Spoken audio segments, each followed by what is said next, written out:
Ten things Jesus never said and why we should stop believing them. Anybody read it? 10 things Jesus never said and why we should stop believing them. So the title seems to... What? You've read that? Yeah. So the title suggests that there are things we think Jesus said that he really didn't, and it has shaped our lives. A lot of misinterpretation, or a lot of something that just has crept in from tradition that we think Jesus said and has been teaching, and we've been living it, but reality is he never really said it, or we have taken it completely out of context. And one of them is this: take up your cross and follow me. How many people have heard someone, or even yourself, say about an unfortunate situation in your life, well, it's the cross I have to bear. Instead of somebody saying,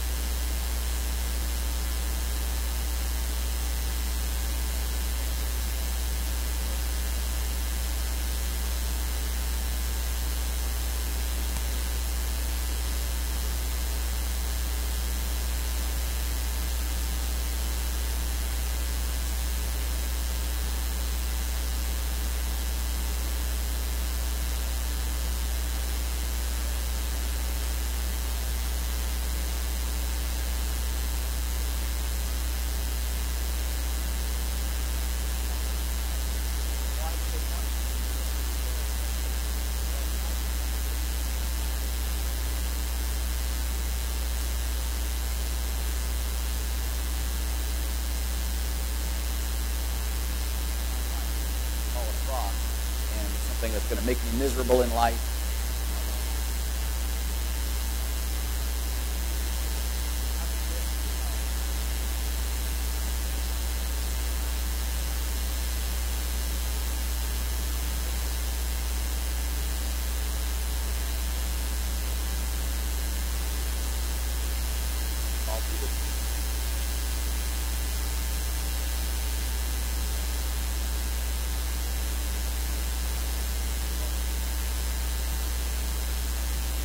To bear sin and shame and suffering. If we truly believe the message of the cross, it's already been done for us.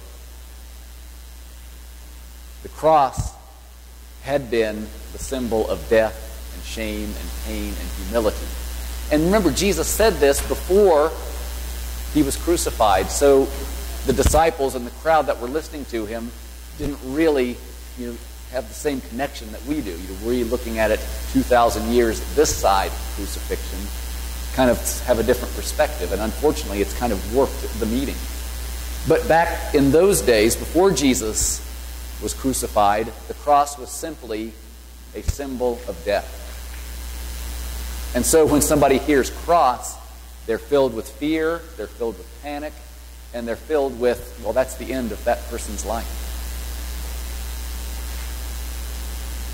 That means we didn't really hear what Jesus said.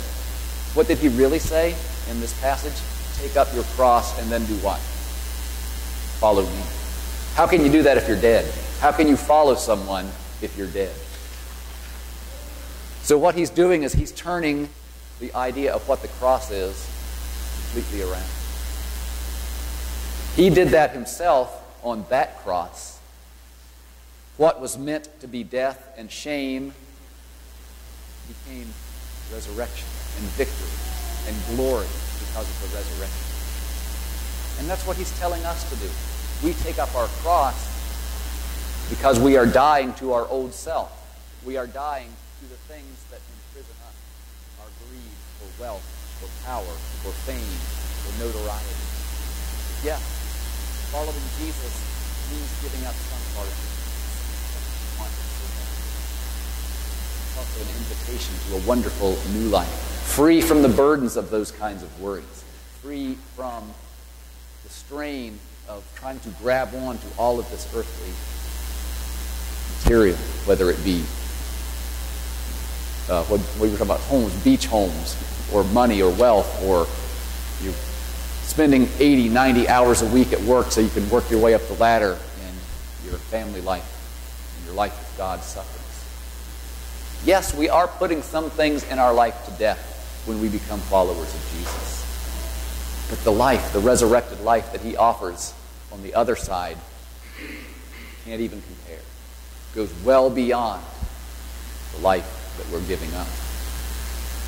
And so, taking up our cross should be something we do with joy, something we should be willing to do, something we should be bragging about, as Paul did. The Apostle Paul always talked about he gave up everything for the sake of the cross. And in the cross of Christ, he felt that he was being glorified through God. He was being lifted up to new heights of life because of the cross of Christ. And so if you read the philosophy of the cross according to St. Paul, it was nothing about shame and nothing about being a burden, nothing about making your life miserable that you had to plod through, complaining and whining about everything. Instead, it was the most freeing thing he had ever done. And here was Paul. Not only was he a Roman citizen and therefore had all of those rights and privileges throughout the Roman Empire, but he was also a Pharisee, a leader, a religious leader of the Jewish. He had the best of both worlds going for him. And he gave it all up because he found the cross so much more freeing, so much more joy-filled than anything he had left behind.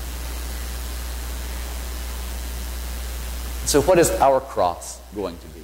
Are we going to continue to walk around thinking about all of the little bad things that are going on in our lives as the cross that God has put on us so that we can somehow